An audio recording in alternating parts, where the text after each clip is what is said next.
To our amazing viewers at Cheating Tales Lab, we'd love to hear, which part of the world are you joining us from? Let us know.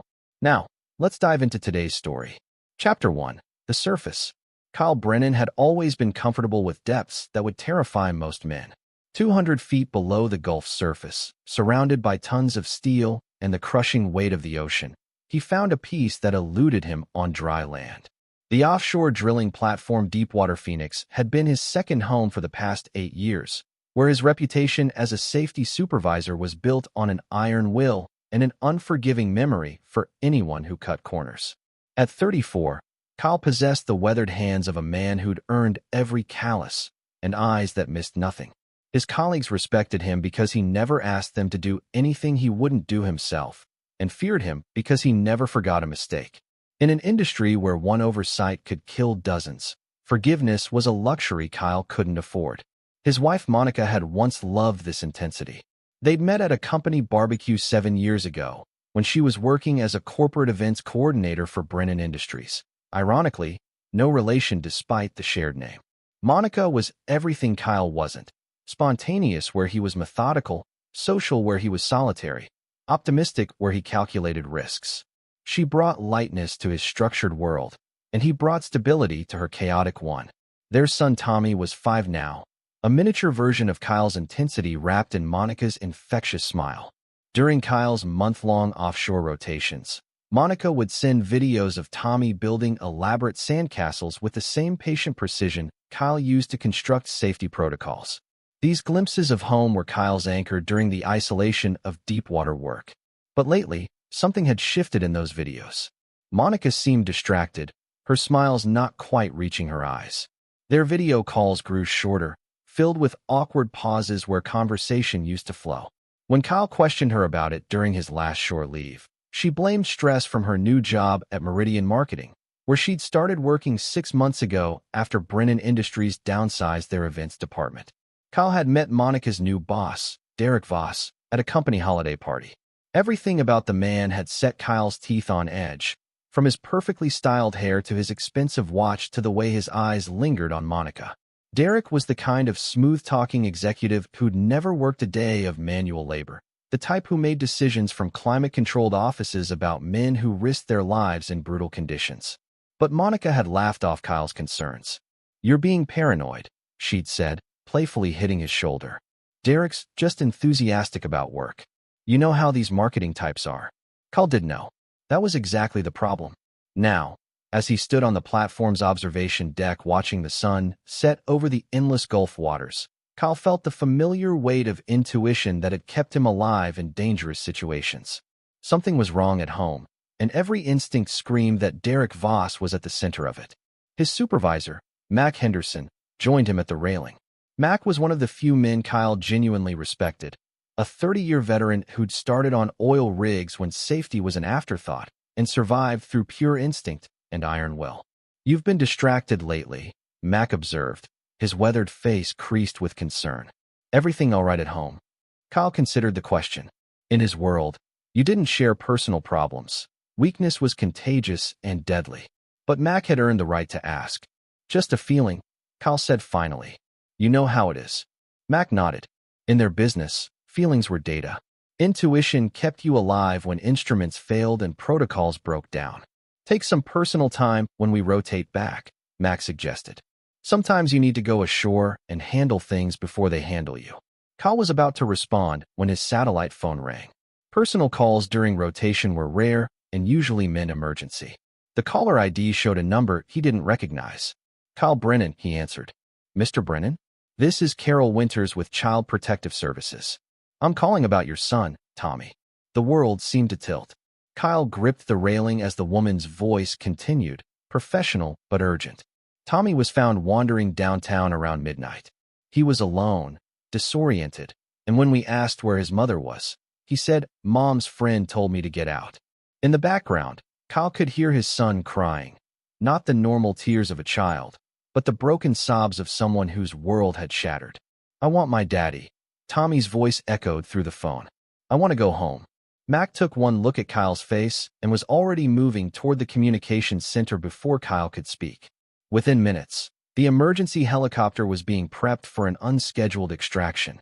As Kyle gathered his gear, his mind was already working with the cold precision that had kept him alive in countless emergencies. Monica and Derek thought he was trapped at sea, helpless and unaware. They had no idea what was coming for them, but they would learn. Chapter 2, Pressure Rising. The helicopter ride back to shore gave Kyle 90 minutes to think, and that was 90 minutes too long. By the time they touched down at the mainland heliport, he'd constructed and discarded a dozen scenarios, each one darker than the last. The reasonable explanations, medical emergency, family crisis, misunderstanding, evaporated when he replayed Tommy's words. Mom's friend told me to get out.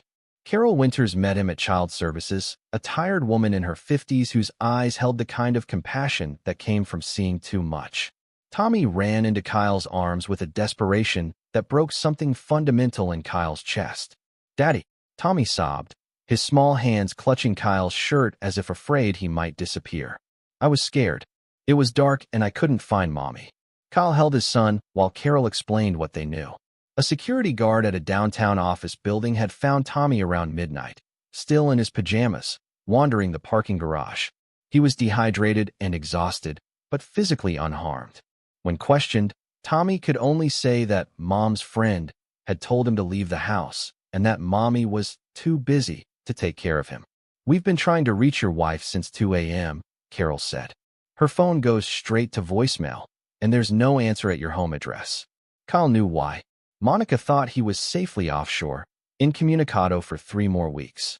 She and Derek were probably celebrating their freedom, oblivious to the fact that their carelessness had just exposed everything.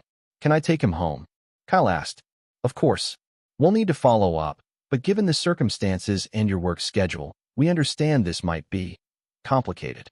Kyle signed the necessary paperwork, his signature steady despite the rage building in his chest. As they drove home in his truck, still parked at the heliport from his last shore leave, Tommy fell asleep in his car seat, emotionally exhausted. The house was dark when they arrived at 3 a.m. Kyle carried Tommy inside, noting details with the methodical attention that had made him exceptional at his job. Monica's car was gone. Her favorite overnight bag was missing from the closet. Most telling, the expensive bottle of wine Kyle had been saving for their anniversary was gone from the kitchen counter. Kyle put Tommy to bed in his own room, then systematically searched the house. In Monica's dresser, hidden beneath rarely worn formal clothes, he found a burner phone. The text history was brief but damning. "Derek, coast clear tonight. Kay's offshore for 3 weeks. Monica, finally. Can't wait to be free of this charade. Derek, about time. Pack what you need. We'll figure out the kid situation later. Monica, he's asleep. Won't even know I'm gone." Kyle sat in his dark living room, Tommy's steady breathing audible through the baby monitor, and let the rage settle into something colder and more dangerous. Monica hadn't just cheated, she'd abandoned their child to pursue her affair. In Kyle's world, that was unforgivable. He picked up his phone and called Monica's regular number. It went to voicemail, just as Carol had said, but Kyle knew she'd check her messages eventually. "Monica, it's Kyle. I'm home. Tommy's with me. When you're done with whatever you're doing, we need to talk." The message was calm, even casual. Let her think she still had time to construct a story. Next, he called his lawyer, Ben Crawford, waking him despite the early hour.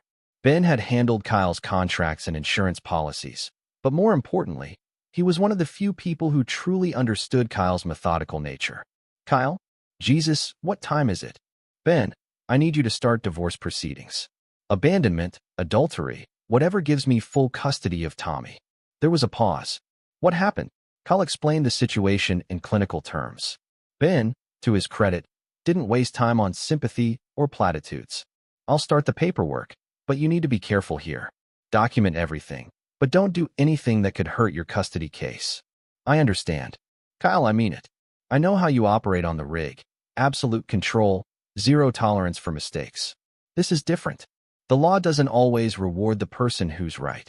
Kyle ended the call without responding. Ben was a good lawyer, but he didn't understand the fundamental truth Kyle had learned in his dangerous profession. Sometimes the law was a luxury you couldn't afford. As dawn broke, Kyle prepared breakfast and woke Tommy gently. His son was confused but reassured by his father's presence. They ate together in comfortable silence until Tommy asked the question Kyle had been dreading. "Where's Mommy?" Kyle looked into his son's trusting eyes and made a decision that would define everything that followed. "Mommy made some bad choices, buddy. But Daddy's going to make sure you're safe." "Is she coming back?" Kyle's voice was steady as steel when he answered. "Not if I can help it." Chapter 3. The Depths. Monica finally called that evening, her voice tight with panic when Kyle answered on the first ring. "Kyle, what are you doing home? You're supposed to be on the rig for 3 more weeks." "Emergency extraction," Kyle said calmly, settling into his living room chair, where he could watch Tommy playing with his building blocks. "Our son was found wandering the streets at midnight. Funny thing, you weren't here." The silence stretched long enough that Kyle wondered if the call had dropped.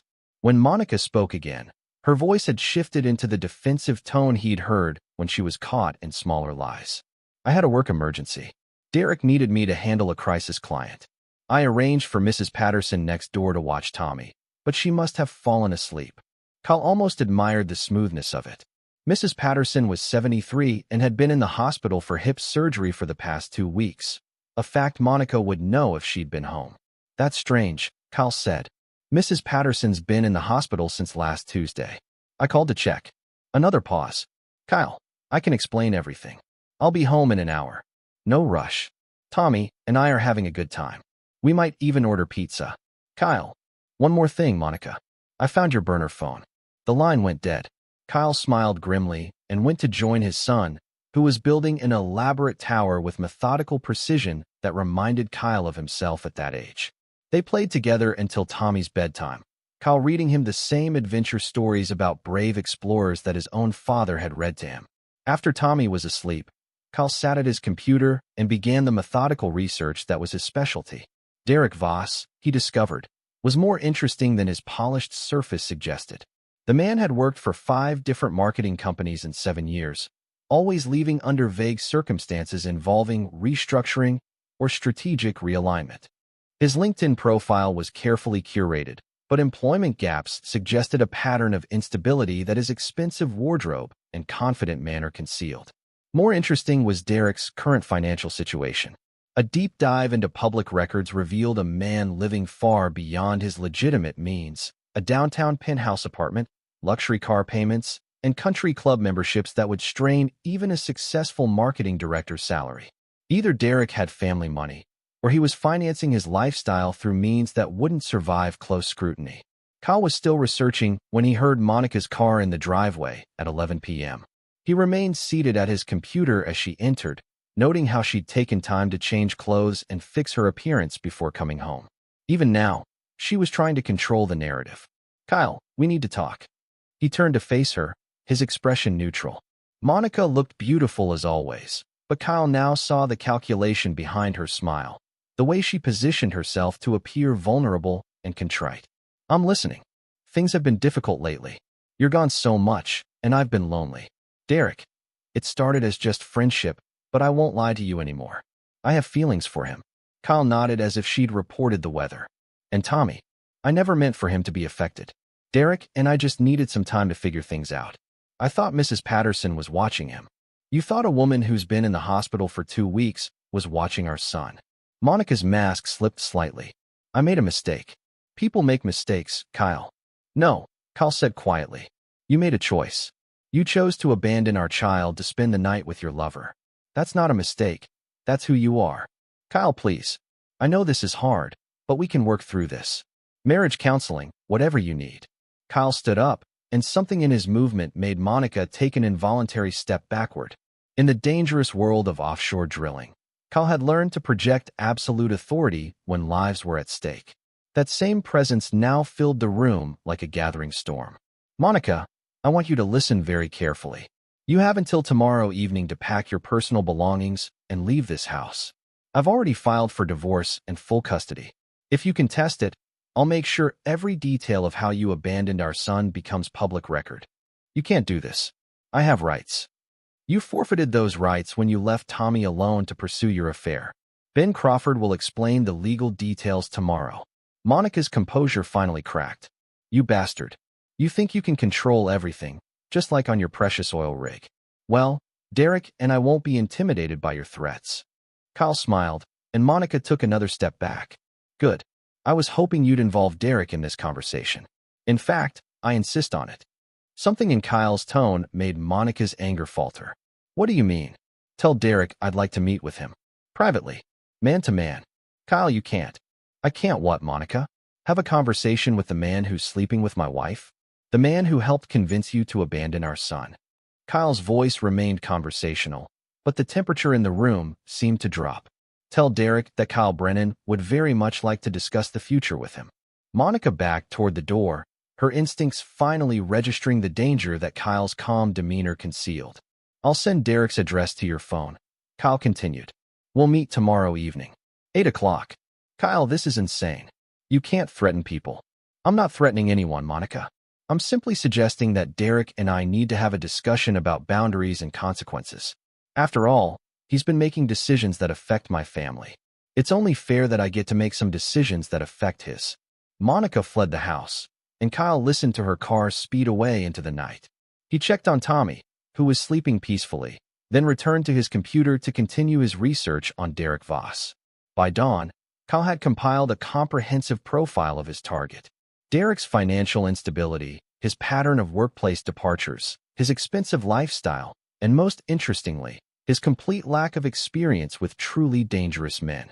Kyle had spent years working with people who understood that some lines, once crossed, led to consequences that no amount of charm or money could undo. Derek was about to receive an education in those consequences. The game was no longer about saving his marriage or protecting his feelings. This was about protecting his son and ensuring that the people who had threatened Tommy's safety understood the price of their choices. Kyle picked up his phone and began making calls to colleagues who owed him favors. Men who worked in industries where problems were solved with methods that corporate executives never encountered. Derek Voss had no idea what was coming for him, but he was about to learn that some depths were too dangerous to explore. Chapter 4. Pressure Test. Derek Voss lived in a downtown penthouse that screamed new money and insecurity. Kyle observed the building from across the street, noting the minimal security, the single entrance, and the parking garage that would provide perfect privacy. Everything about Derek's choices suggested a man who'd never considered that his actions might have consequences he couldn't charm or buy his way out of. Kyle had spent the day making arrangements. Tommy was staying with Mac Henderson's wife, Linda, who'd raised 3 boys and understood that sometimes emergencies required flexibility. Linda had asked no questions when Kyle explained he needed to handle some urgent business related to Monica's departure. That boy's got good bones, Linda had said, watching Tommy build a fort in their living room. Don't you worry about him. Some situations need handling before they get worse. Linda understood. Mac had told her enough stories about Kyle's methodology that she knew this wasn't about emotion or revenge. This was about eliminating a threat to his family with the same systematic approach he used to prevent drilling accidents.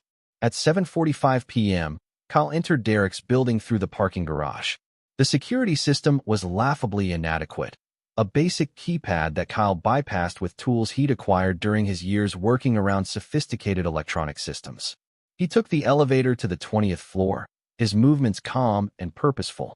Derek answered the door wearing an expensive silk shirt and the kind of confident smile that suggested he still thought this was a negotiation between civilized men. Kyle, come in, come in. Monica told me you wanted to talk. I have to say, I admire a man who can discuss things rationally. Kyle stepped into the penthouse, taking in the floor-to-ceiling windows, expensive furniture, and the bottle of wine on the coffee table, the same vintage he'd been saving for his anniversary. Derek had opened it, a deliberate insult that confirmed everything Kyle needed to know about the man's character. Nice place, Kyle observed. Must be expensive on a marketing director's salary. Derek's smile faltered slightly. I've been fortunate with investments. Kyle moved to the windows, looking down at the street 20 floors below. You know, Derek, I spend most of my time working at heights where a single mistake can kill you instantly. It teaches you to be very careful about risk assessment. I'm sure it does. Look, Kyle, I want you to know that Monica and I never intended for things to develop the way they did. These things just happen sometimes. Kyle turned from the window, his expression unchanged. Things like abandoning a 5-year-old child so you could spend the night together? Derek's confidence was visibly cracking. That was a miscommunication. Monica thought she'd arranged supervision. Monica thought a hospitalized woman was watching my son. But you know what I think, Derek? I think neither of you gave a damn what happened to Tommy as long as you got what you wanted. Now wait just a minute. Kyle moved with the sudden efficiency of a man accustomed to emergencies. Derek found himself pressed against the window, Kyle's hand gripping his expensive shirt, the city lights spinning dizzily below. Let me explain something about consequences, Derek. In my line of work, carelessness doesn't just get you fired, it gets people killed. So we have zero tolerance for individuals who put others at risk through their selfishness. Derek's face had gone pale, his earlier confidence evaporating as he realized Kyle wasn't here for a civilized discussion. Kyle, please. Let's talk about this reasonably. I am being reasonable. Reasonable would be ensuring that the people who endangered my son understand that their actions have permanent consequences. Kyle released Derek, who stumbled backward, his shirt torn and his composure shattered. Here's what's going to happen, Derek. You're going to end your relationship with my wife immediately. You're going to find employment in another city, preferably on the other side of the country. And you're going to pray that I never have reason to think about you again. Derek straightened his shirt, some of his arrogance returning. You can't threaten me. I'll call the police. Kyle smiled, and Derek took an involuntary step backward. Go ahead. Tell them that Kyle Brennan visited you to discuss your affair with his wife. Tell them how you helped convince that wife to abandon her child. See how sympathetic they are to your situation. Derek's bravado crumbled. Monica said you were controlling, but this is insane. No, Derek. Insane would be what I do if you don't follow my suggestions. You see, I've spent the day learning about your financial situation. Your expensive lifestyle, your pattern of leaving jobs under mysterious circumstances, your complete lack of legitimate means to afford this place. Derek's face went white. You can't. I can and I have. It's amazing what you can discover about someone when you apply the same attention to detail that keeps people alive in dangerous situations. Would you like to know what I found? Derek sank into his expensive couch, the fight gone out of him. I found a man living far beyond his means, with gaps in his employment that suggest interesting survival strategies. I found financial records that don't quite add up and business relationships that might not survive close scrutiny. Kyle moved to the coffee table and picked up the opened wine bottle. His wine, in Derek's apartment, shared with Kyle's wife. But here's the most interesting thing I discovered, Derek. You have no idea how to handle truly dangerous people. Your entire life has been about manipulation and charm, dealing with people who fight with lawyers and social pressure. You've never encountered someone who solves problems with methods that your world doesn't acknowledge. Kyle poured the wine into a glass and took a sip, his eyes never leaving Derek's face. This wine was a gift from my father-in-law when Tommy was born. I was saving it for a special occasion. Thank you for helping me realize that tonight qualifies. Derek found his voice, though it shook slightly. What do you want? I want you to disappear from our lives completely. I want you to find a new job in a new city and never contact Monica again. I want you to understand that if you ever do anything that affects my son's safety or well-being, the consequences will be permanent. And if I refuse? Kyle finished the wine and set the glass down with deliberate care. Then you'll discover that some problems can't be solved with lawyers or police reports. You'll learn that there are people in this world who understand that certain actions require responses that exist outside the boundaries of civilized society. Kyle moved toward the door, then paused. Derek, I'm going to give you some advice that might save your life. You're used to dealing with people who play by rules, who have reputations to protect and careers to consider.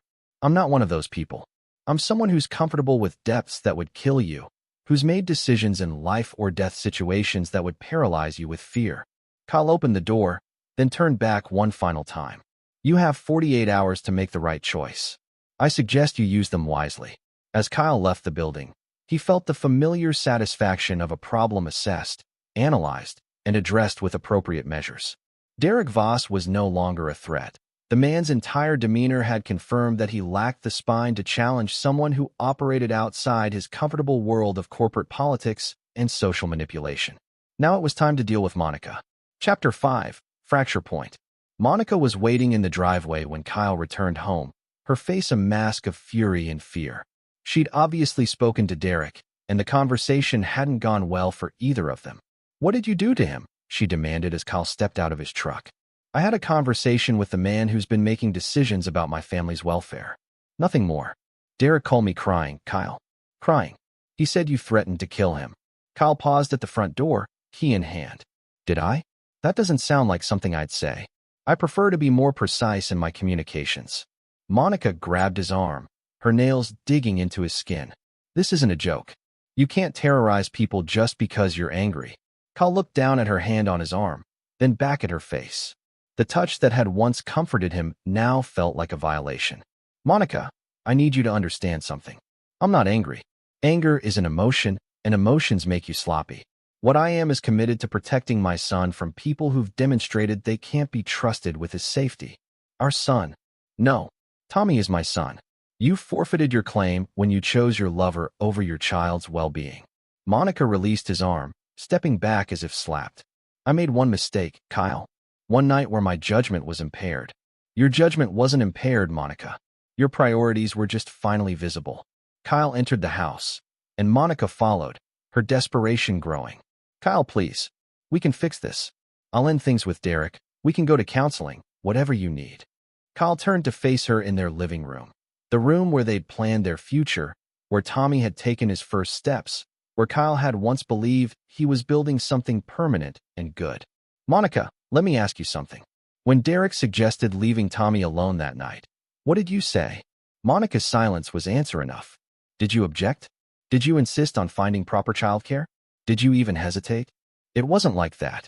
It was exactly like that. You prioritized your affair over your child's safety, and the only reason Tommy wasn't seriously hurt was pure luck. That's not a mistake, Monica. That's a fundamental failure of character. Monica sank into the couch where they'd once watched movies together, where she'd fallen asleep against his shoulder during Tommy's infancy. So what happens now?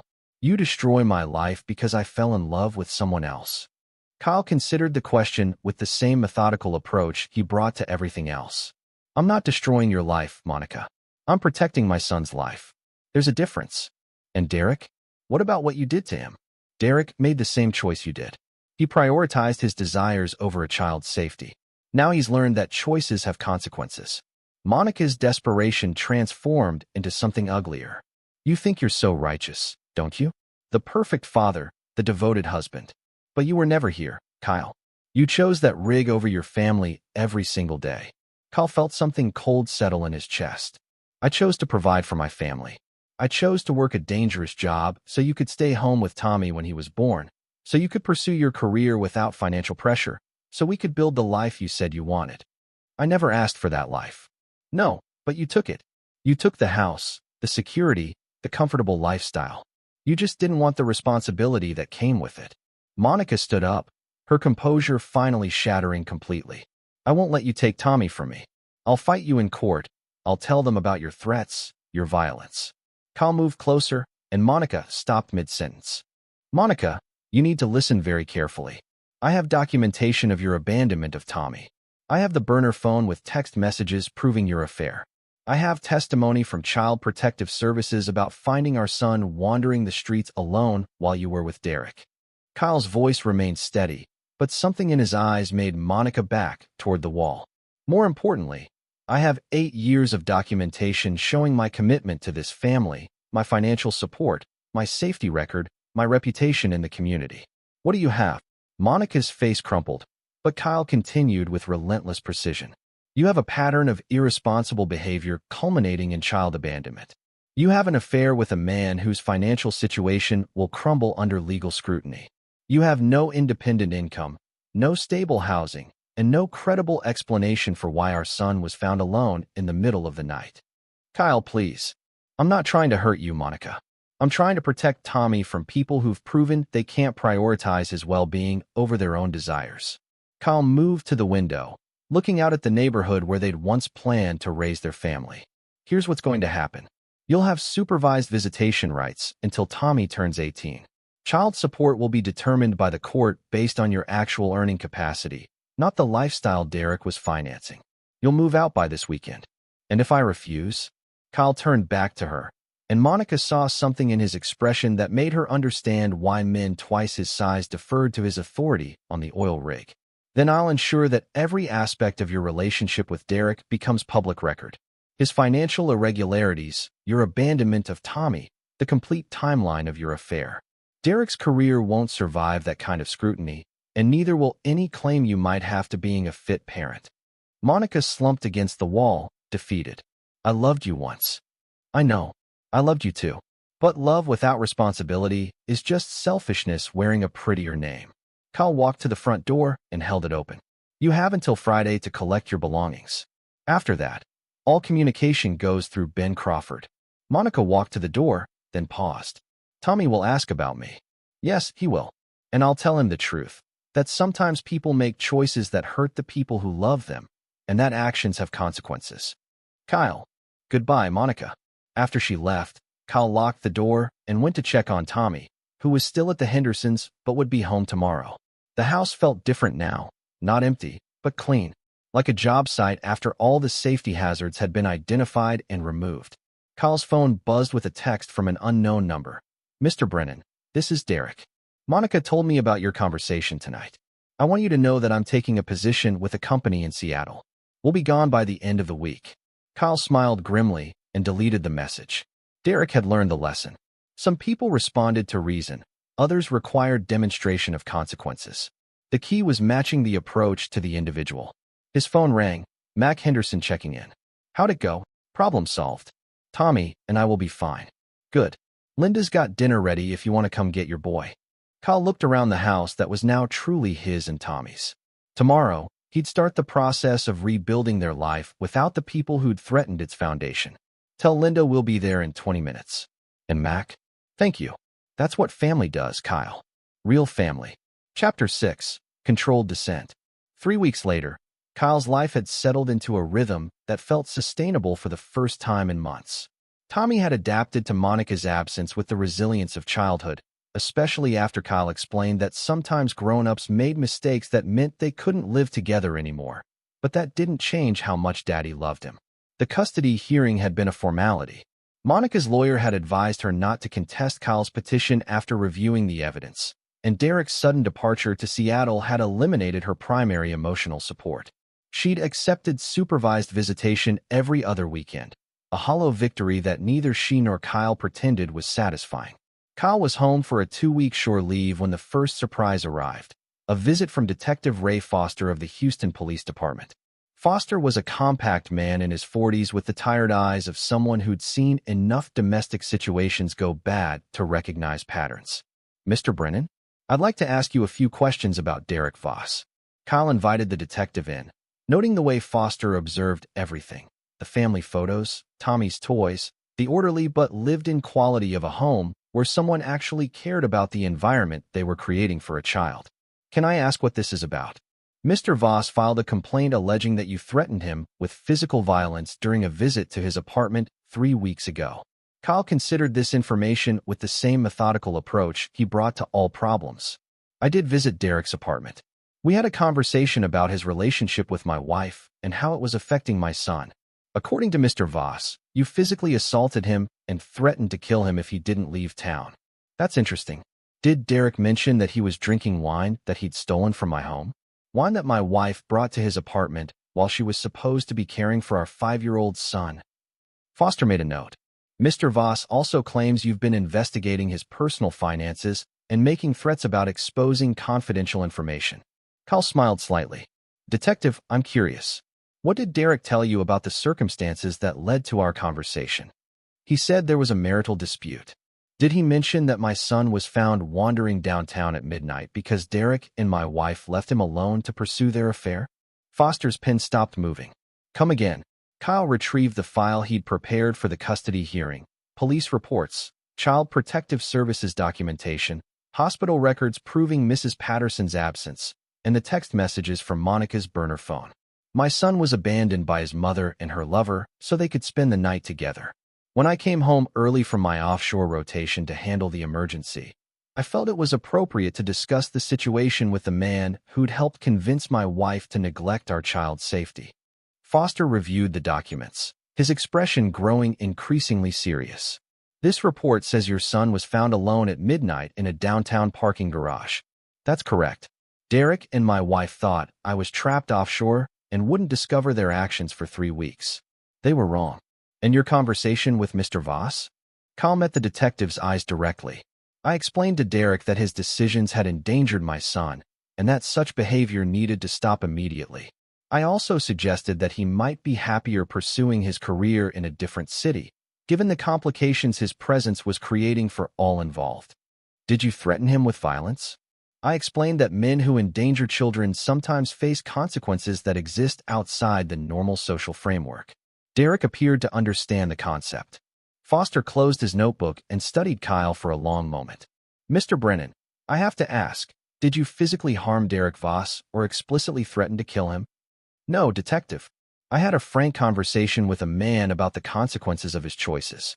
If Derek interpreted that as a threat, perhaps it's because he recognized the gravity of what he'd done. Foster stood up, gathering his materials. Mr. Brennan, I've seen a lot of domestic situations go sideways. But I've also seen what happens when people who should protect children choose not to. Derek Voss struck me as a man who was more upset about facing consequences than about what those consequences were for. Kyle walked the detective to the door. Will there be charges? Not from my department. Derek's complaint doesn't align with the evidence of what actually happened here. A man has the right to express his concerns to someone who endangered his child, especially when those concerns are expressed without violence. After Foster left, Kyle felt the familiar satisfaction of a problem handled with appropriate precision. Derek had tried to use the legal system to continue his pattern of avoiding consequences, but the truth had proven more compelling than his manipulation. That evening, Tommy was building with his blocks when he looked up at Kyle with the serious expression that meant he was working through something complicated. Daddy, why did Mommy leave? Kyle set down his book and moved to the floor beside his son. Sometimes grown-ups make choices that hurt other people, buddy. Mommy chose to spend time with someone else instead of taking care of you, and that's not okay. Is she coming back? She'll visit sometimes, but she won't live here anymore. It's just going to be you and me. Tommy considered this with 5-year-old logic. Will she make better choices now? Kyle looked at his son, this small person who deserved protection and honesty and the security of knowing that at least one parent would never prioritize anything above his well-being. I don't know, Tommy, but I promise you that Daddy will always make choices that keep you safe. Tommy nodded with the acceptance that children granted to explanations that felt true, even when they were painful. Can we finish the tower? Absolutely. As they built together, Kyle reflected on the past month. Monica and Derek had tried to construct their relationship on a foundation of selfishness and deception, and that foundation had crumbled the moment it faced real pressure. But Kyle and Tommy were building something different, a life based on honesty, responsibility, and the understanding that some things were worth protecting at any cost. The tower they constructed that evening was sturdy and straight, built with patience and precision. Like everything else Kyle intended to build for his son's future. Chapter 7. The Reckoning. 2 months after Derek's departure, Kyle received a phone call that changed everything. The caller was Special Agent Sarah Chun from the FBI's Financial Crimes Division, and her first words immediately captured Kyle's attention. Mr. Brennan, we need to discuss Derek Voss and your wife's relationship with him. They met at a downtown coffee shop, Kyle choosing a corner table where he could observe the entire room, a habit from years of working in environments where situational awareness was survival. Agent Chun was younger than Kyle expected, with the sharp intelligence of someone who'd built a career on seeing patterns that others missed. Mr. Brennan, we've been investigating Derek Voss for financial fraud, money laundering, and identity theft. Your wife's relationship with him has become relevant to our case. Kyle felt pieces clicking into place with mechanical precision. How so? Monica provided Derek with access to financial information about your family, bank accounts, investment portfolios, insurance policies. Information that Derek used to establish false identities and fraudulent credit accounts. The coffee shop suddenly felt too warm. Explain. Agent Chin opened a thick folder, revealing bank statements, credit applications, and photographs of documents that Kyle recognized as his personal financial records. Derek's pattern is sophisticated. He cultivates relationships with women who have access to their husband's financial information, particularly men who work in high-paying, travel-intensive jobs. Oil workers, merchant marines, long-haul pilots. Men who are away for extended periods and might not immediately notice irregularities. Kyle studied the documents, seeing his own signature forged on loan applications, his social security number used to open accounts he'd never seen. Monica provided all of this. Unknowingly, we believe. Derek convinced her to photograph documents for insurance purposes during your marriage, claiming he wanted to help her organize your financial planning. She thought she was being helpful. Kyle felt a cold fury building that had nothing to do with emotion and everything to do with the methodical rage of someone who discovered a systematic violation of everything he'd built. How much damage? Total exposure is approximately $200,000 across 17 fraudulent accounts. Derek was sophisticated. He made payments just long enough to establish credit history, then disappeared before the accounts went into default. Agent Shin pulled out more documents. But here's where it gets interesting. Derek made a mistake when he fled to Seattle. He tried to establish the same pattern with a new victim, but we were already tracking his methods. When we arrested him, he immediately offered to provide information about his previous victims in exchange for a reduced sentence. And Monica? Unknowing accomplice at most. Derek's the predator here, not your wife. But we need your cooperation to build the case. Kyle leaned back in his chair, processing the implications.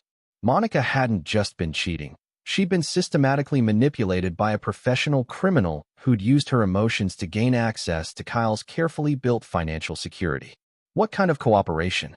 Testimony about the timeline of their relationship, documentation of any financial irregularities you noticed, and... Agent Shin paused. We understand you had a confrontational conversation with Derek before he left town. We need to know exactly what was said. Kyle smiled grimly. I told Derek that men who endangered children faced consequences outside normal social frameworks. I suggested he might prefer to pursue opportunities elsewhere. Did you threaten him with violence? I explained reality to him. Derek chose to interpret that as a threat. Agent Shin made notes. Derek claims you physically assaulted him and threatened to kill him. But his story doesn't match the evidence or his behavior afterward. What do you mean? If someone actually threatened your life, you call the police immediately. Derek waited 3 weeks, then filed a complaint only after we arrested him in Seattle.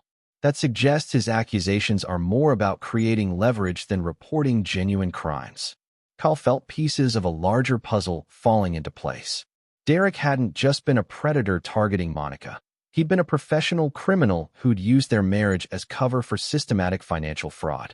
The abandonment of Tommy had been incidental to Derek's real purpose, using Monica's emotional vulnerability to gain access to Kyle's financial information. Mr. Brennan, there's something else.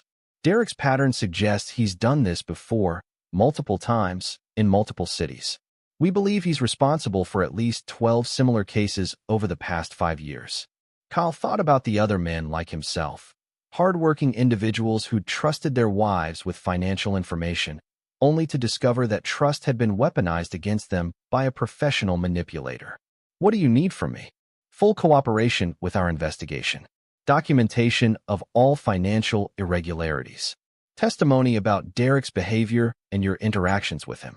Kyle considered the request.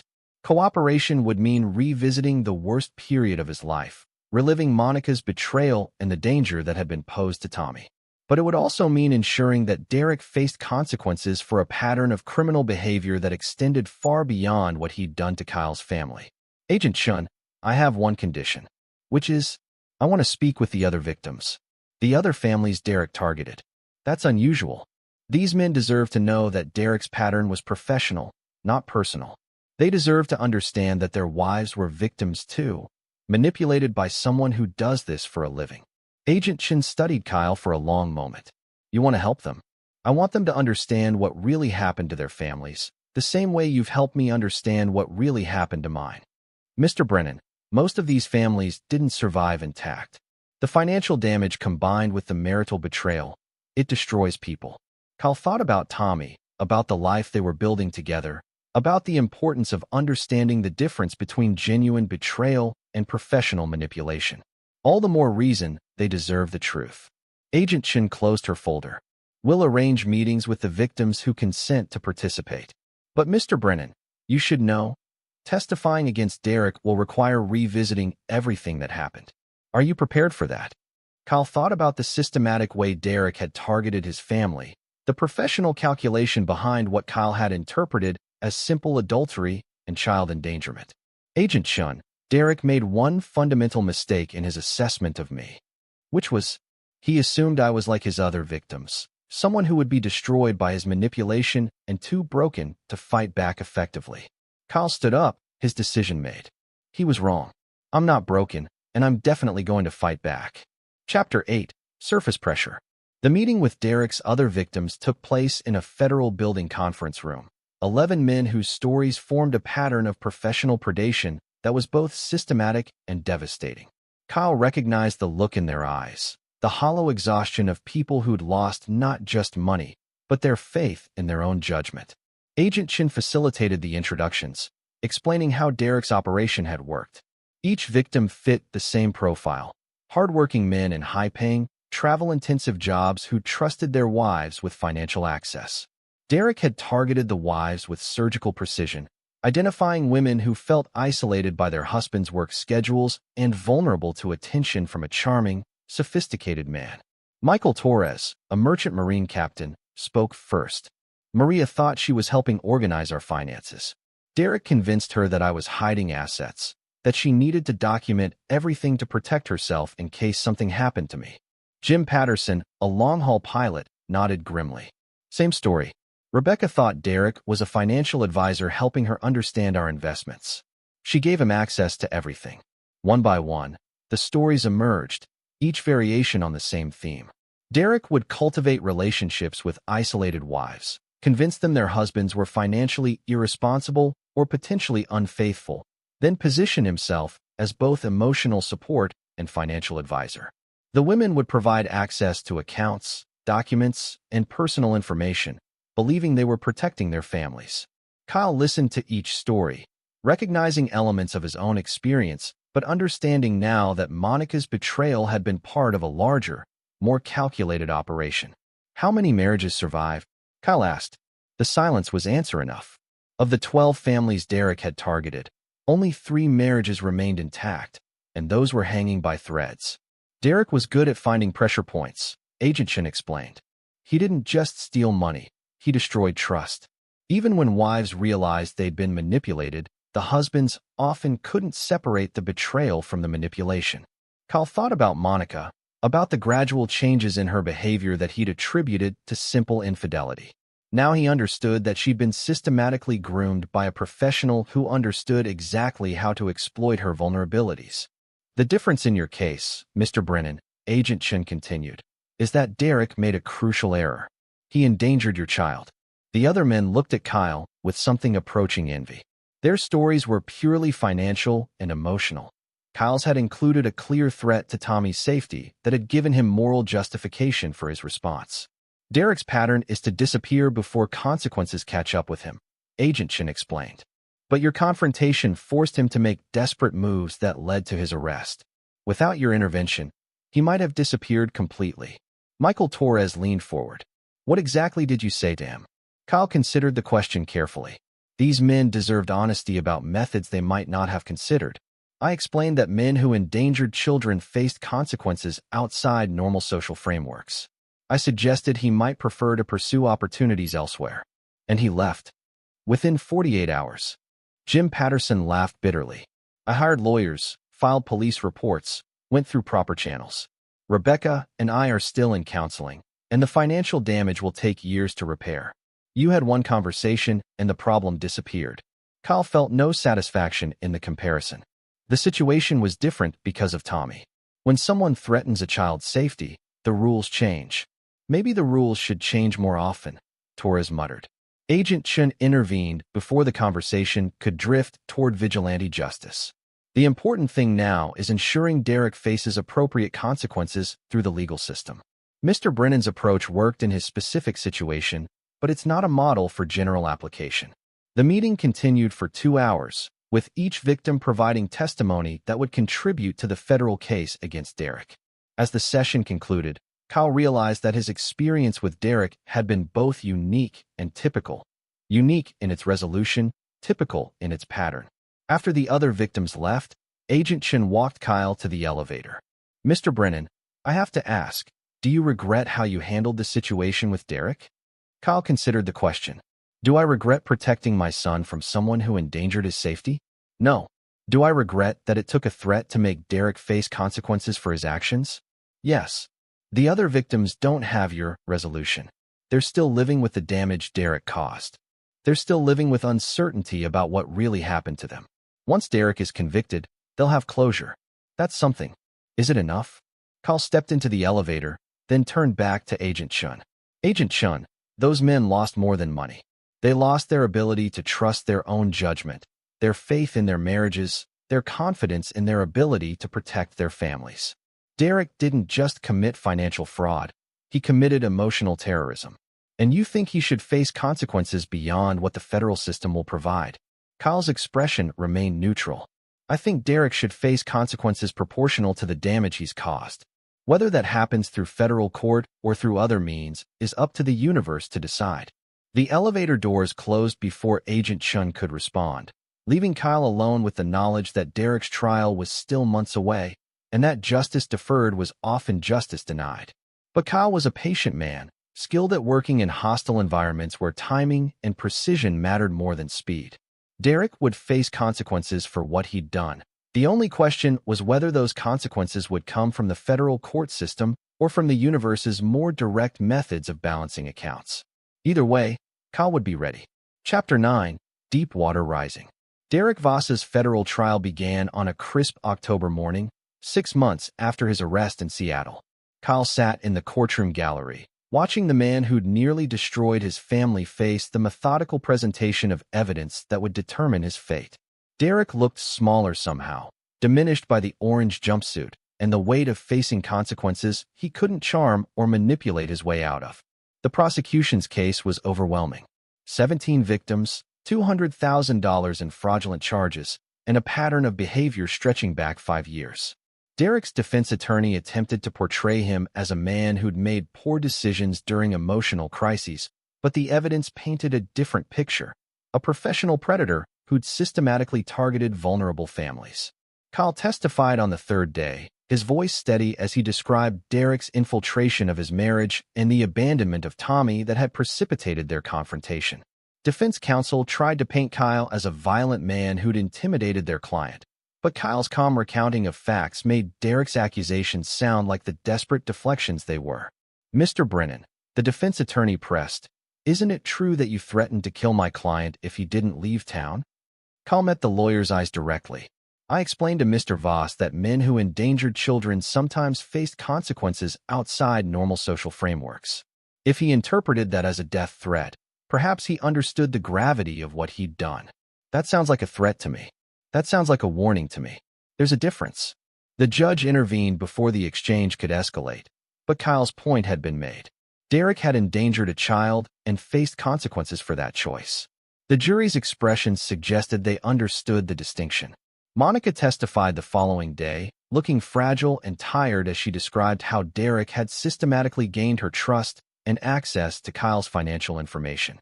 Her testimony was devastating to Derek's case, painting him not as a lover caught up in an affair, but as a calculating predator who'd used her emotions as tools for theft. "Did you love Derek Voss?" the prosecutor asked. Monica's voice was barely audible. "I thought I did, but I realize now that I was in love with someone who never existed. Derek created a persona designed to manipulate me. Do you regret your relationship with him?" Monica looked directly at Kyle for the first time since entering the courtroom. "I regret every decision that put my son at risk. I regret betraying my husband's trust. I regret being naive enough to be used by someone like Derek." Kyle felt no satisfaction in Monica's obvious pain. She'd been a victim too, manipulated by someone who understood exactly how to exploit her vulnerabilities. But victimization didn't excuse the choice to abandon Tommy, and Kyle's expression remained neutral as she left the witness stand. The trial concluded after 2 weeks, with Derek's conviction on all charges. The judge sentenced him to 8 years in federal prison and ordered restitution to all victims, money that most of them would never see, since Derek had spent their stolen funds maintaining his fraudulent lifestyle. Outside the courthouse, Monica approached Kyle as he waited for his ride. "Kyle, can we talk?" They walked to a nearby park, where they'd once brought Tommy to play during happier times. Monica looked older than her 31 years, worn down by months of legal proceedings and the collapse of everything she'd thought she understood about her life. "I know I don't deserve forgiveness," she began, "but I need you to understand that I never meant for any of this to happen." Kyle studied her face, seeing genuine remorse, but also the fundamental weakness that had made her vulnerable to Derek's manipulation. "Monica, I understand that you were manipulated, but you still made choices. You chose to trust Derek over me. You chose to leave Tommy alone to pursue your affair. Being manipulated doesn't excuse those choices. I know. I've been in therapy, trying to understand how I let this happen." "How's that going?" Monica's laugh was bitter. "My therapist says I have issues with abandonment and validation seeking that made me vulnerable to someone like Derek. Apparently, my childhood prepared me perfectly to be victimized by a professional manipulator." Kyle felt a flicker of sympathy for the woman he'd once loved. "That explains the vulnerability, but not the choices." "No, it doesn't." Monica sat on a park bench, looking out at the playground where Tommy had once played. "Kyle, I want you to know that I understand why you did what you did. Why you couldn't forgive me. Why you had to protect Tommy from me. Do you? You saw me clearly before I saw myself clearly. You recognized that I was someone who would prioritize my own emotional needs over my child's safety, and you acted to prevent that from happening again." Kyle joined her on the bench, maintaining careful distance. "Monica, I didn't want to destroy our marriage.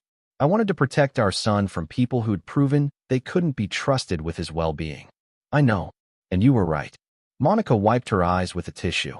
"I've been seeing Tommy every other weekend for 6 months, and you know what I've realized." "What?" "He's better off with just you. He's more confident, more secure, more trusting. I damaged him by prioritizing Derek over his safety, and you've spent months repairing that damage." Kyle thought about Tommy's progress over the past months. His son had thrived in the stable environment Kyle had created, secure in the knowledge that his father would never prioritize anything above his well-being. "Tommy still loves you, Monica. I know, but love isn't enough, is it?